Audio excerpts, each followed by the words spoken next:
Hello, everyone. Welcome back to the House of Nostalgia. My feature today is on the late Frederick J. Eikerenkoetter II, better known as Reverend Ike. This feature was not supposed to be about Reverend Ike. I was going to do a video about a gospel singer, and when I laid down for the night, for some strange reason, Reverend Ike came to my mind. Now, I haven't heard anything about him since the 70s. I was like, Reverend Ike? Really? I didn't even know whether he was still alive or passed on. That's the most odd thing about it. The first time I ever heard of Reverend Ike, I saw him on the front of an Ebony magazine in the early 70s. I'm pretty sure it was the Ebony. Even though I was a child at the time, I was very intrigued by what I was looking at. I had never seen a preacher look so expensive. I remember seeing him in mink coats, expensive automobiles, jewelry, and tailored clothes. I believe he even had a cane. I'm not sure though. I would hear things about him praying for your health and your wealth for a fee. That's it. That's all I knew about him. He had a brief buzz going on in the 70s, and his popularity just seemed to disappear. Or did it? We'll see. Frederick J.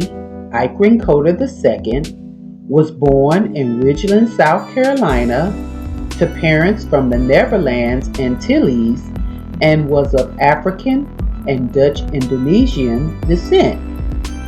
He began preaching at an early age and became the assistant pastor at Bible Way Church in Ridgeway, South Carolina. He served time in the Air Force as a chaplain service specialist. Now, by the talk I would hear at our dinner table growing up, I got the impression that Reverend Ike picked up a Bible and decided that he was going to use the Bible to get the church folks money to get rich. That's not entirely true. After doing his time in the Air Force, he founded the United Church of Jesus Christ for All People in Beaufort, South Carolina, the United Christian Evangelistic Association in Boston, Massachusetts, his main corporate entity, and the Christ Community United Church in New York City. After his impressive situation, Eikerenkoetter II became Reverend Ike.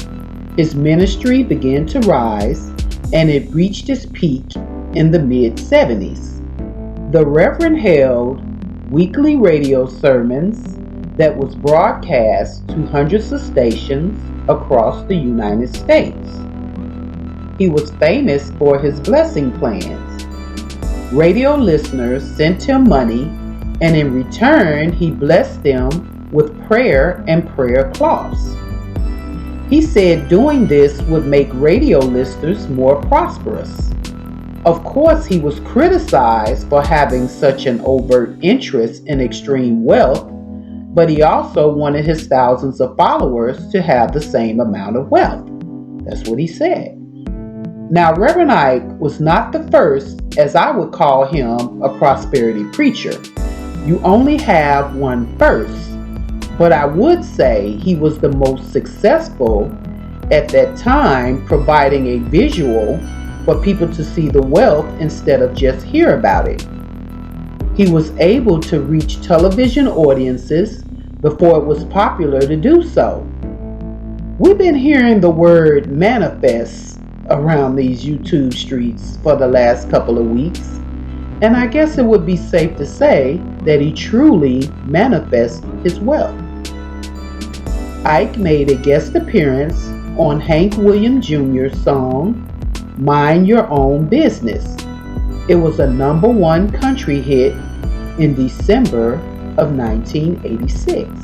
Reverend Ike brought the Lowe's 175th Street Theater Movie Palace in the Washington Heights neighborhood for over $500,000 and renamed it the Palace Cathedral. He also had it fully restored.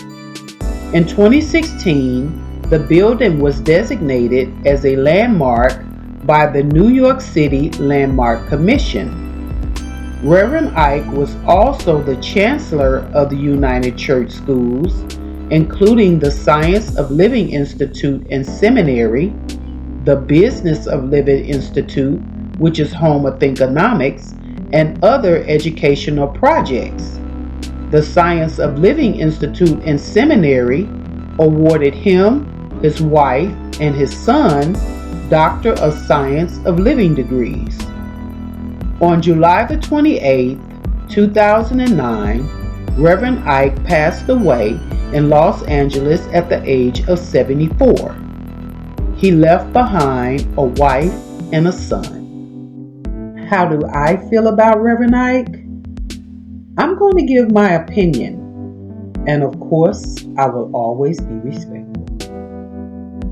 I feel that he's a very smart man.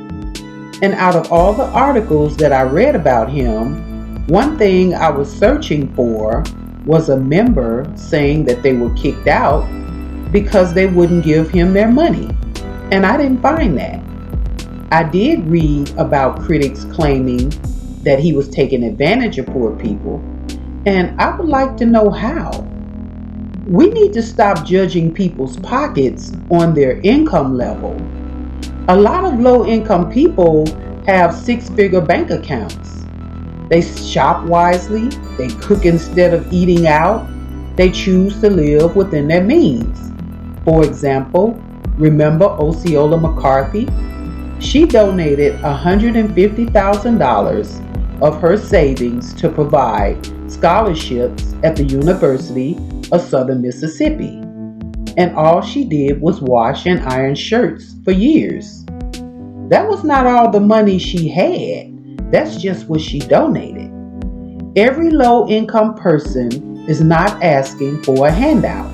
They are managing their money, and they are doing just as good or better than a higher income person.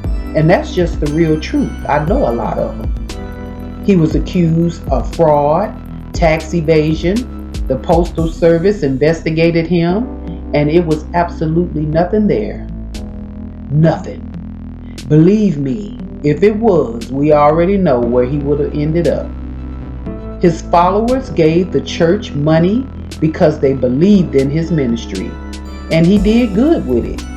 Anybody who chooses to give money to their church is their business, and it don't affect me one way or the other.